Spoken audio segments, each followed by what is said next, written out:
Steve, I was scrolling through my phone last week and I looked at a conversation with someone who used to be one of my closest friends, and I realized we have not actually talked in 6 months. 6 months? That is a long time. And the strange thing is, nothing happened. We did not have a fight. There was no moment where something broke. We just stopped. Gradually. And somehow that feels worse than if we had actually argued. Why worse? Because at least with a fight, there is a reason. There is something to point to. This was just less and less, and then nothing, and I do not know what to do with that. That is something a lot of people experience, and it does not get talked about much because it is hard to explain. You cannot really say my friend and I broke up, but it is a real kind of loss. It feels like grief, but quiet grief. Like I do not feel devastated. I just feel this low, steady sadness when I think about it. That is exactly what friendship loss feels like when it happens slowly. And today I want to talk about why it happens, why it is hard to process, and what, if anything, you can do. And whether I am a bad person for letting it happen. You are not a bad person. But let us get into it. So what actually happens when friendships fade? Like, mechanically, how does something go from close to nothing? It almost always starts with logistics. Two people get busier, one of them moves, a relationship or a new job changes their schedule, and the natural rhythm of contact, the spontaneous texts, the casual plans, those slow down. And at first it feels normal, like, of course we are both busy. This happens. We will catch up soon. And you do for a while. But each time there is a little more effort required, a little more scheduling, a little more we should get together without an actual date being set. And at some point, the effort required to maintain the connection becomes larger than the natural momentum of the friendship. And then the momentum stops. And both people feel it, but often, neither person says it out loud. Because what would you say? I feel like we are drifting and I do not know how to stop it? I have thought that exact sentence about this person, and I never sent it. Most people do not, because it feels vulnerable in a way that is hard to explain. With a romantic relationship, there is a shared language for things feel different.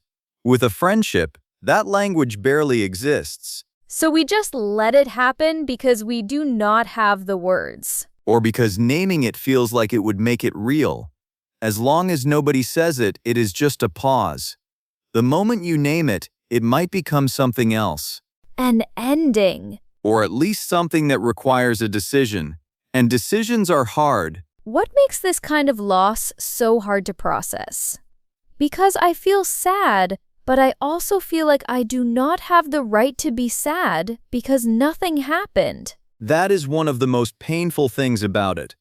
There is no event to grieve, no clear before and after. You cannot point to the day the friendship ended because there was no such day. And so the loss does not have a shape. And it is hard to talk about. If a relationship ends, people understand. You get sympathy.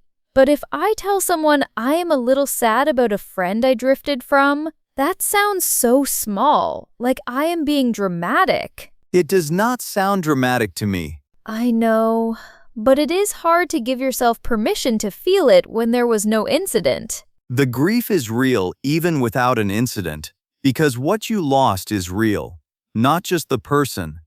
The version of yourself that existed in that friendship, the conversations you had, the particular kind of being known. That is the part that makes it sad. You cannot replicate that specific thing with someone else.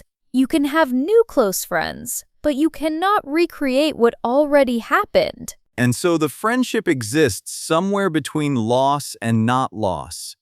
It is not gone the way death is gone, but it is not accessible in the way it used to be. That in-between state is genuinely hard to carry. Is it normal for this to happen? Very normal.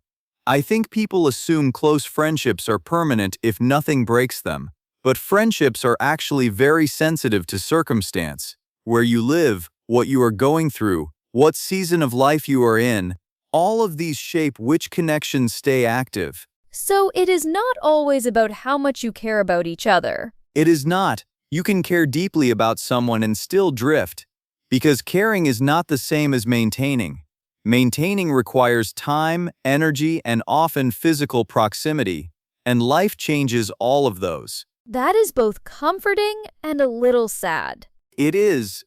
Most things about this topic are a little of both. Okay, so I have been thinking about this person for 6 months. Part of me wants to reach out. Part of me thinks it is too late. How do I know if the friendship is actually over versus just on pause? That is the key question, and here is a way to think about it. A pause is a friendship where the warmth is still there but the contact has dropped. If you imagine reaching out to this person right now, what feeling comes first? Warmth and a little nervousness, but mostly warmth. That is a pause, not an ending. Warmth means the connection is still alive. It just needs someone to act on it. And an ending? An ending often feels more like indifference, not sadness, not warmth, just neutral. Or there was something specific that changed things, and neither of you processed it. Those are harder, but the warmth you described is the most important signal. So what do I do? You reach out, and you say something real. Not "we should catch up sometime." That is not an invitation, it is a placeholder. So I cannot just say, hey, long time no see, hope you are well. You can, but if you want the friendship to actually restart, you need to say something that only you could say. Something that references what you actually had. Like what? Something like, "I was looking through old photos and I thought about you. I miss being close to you. Is there a chance we could actually catch up?" It is vulnerable, it is honest, and it gives the other person something real to respond to. What if they do not respond? Or they respond politely, but nothing comes of it? Then you have your answer, and you can let it go with more peace. Because you tried. You said the real thing instead of the safe thing. And that matters, not for them, for you. It would be better than continuing to wonder. Much better. The wondering is its own kind of cost. Okay, let us do the vocabulary, because I feel like this topic has a lot of specific phrases. It does. Grow apart, or drift apart. These are the most natural ways to describe a friendship that has faded without a specific cause. We just kind of grew apart. We drifted. No blame, no drama, just the honest description. And lose touch? Lose touch means to stop having contact with someone. We lost touch after she moved. I lost touch with most of my college friends. It is a passive phrase. It implies that contact faded, not that anyone decided to end things. That passivity is actually kind of comforting, like it just happened. Right. It is the honest description of how most friendship fading works. Nobody decides it. What about reaching out? That is a phrase I hear all the time. Reach out means to make contact, especially when some time or distance has passed. I finally reached out to her. Or, she reached out to me after years. It implies a small effort. You are extending yourself towards someone. And check in? Check-in is softer and more casual. It means to contact someone briefly to see how they are. I wanted to check in and see how you are doing. It is low pressure. It does not demand a full reunion, just a moment of connection. So check-in is a good way to restart a friendship without making it feel like a big moment. Yes, reaching out is a slightly bigger gesture. Checking in is gentler. Use check-in if you want to test the warmth without putting too much on the line. And stay in touch versus keep in touch. These mean the same thing, to maintain contact over time. Let us stay in touch, or let us keep in touch are both natural. The difference is very small. Stay in touch is slightly more casual. Keep in touch is slightly more formal, but both are used freely in everyday speech. And when someone says it as a goodbye, is it sincere or is it just polite? Honestly, sometimes both. Let us stay in touch can mean I genuinely want to hear from you. Or it can be a polite way to end an interaction without committing to anything. Context tells you which. The tone of voice helps. Always.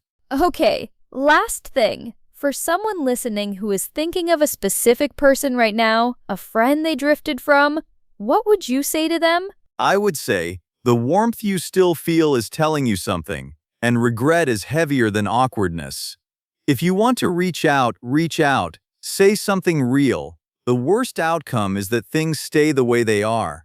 The best outcome is that you get something back you thought you had lost. And if they do not respond, Then you tried, and trying is worth something. I am going to send a message today. Good. Something real. Not we should catch up sometime. Not we should catch up sometime. If you have someone in mind right now, someone you miss but have not contacted because it felt like too much time has passed, it has not been too long. Reach out, say the real thing. And we will see you in the next one. See you there.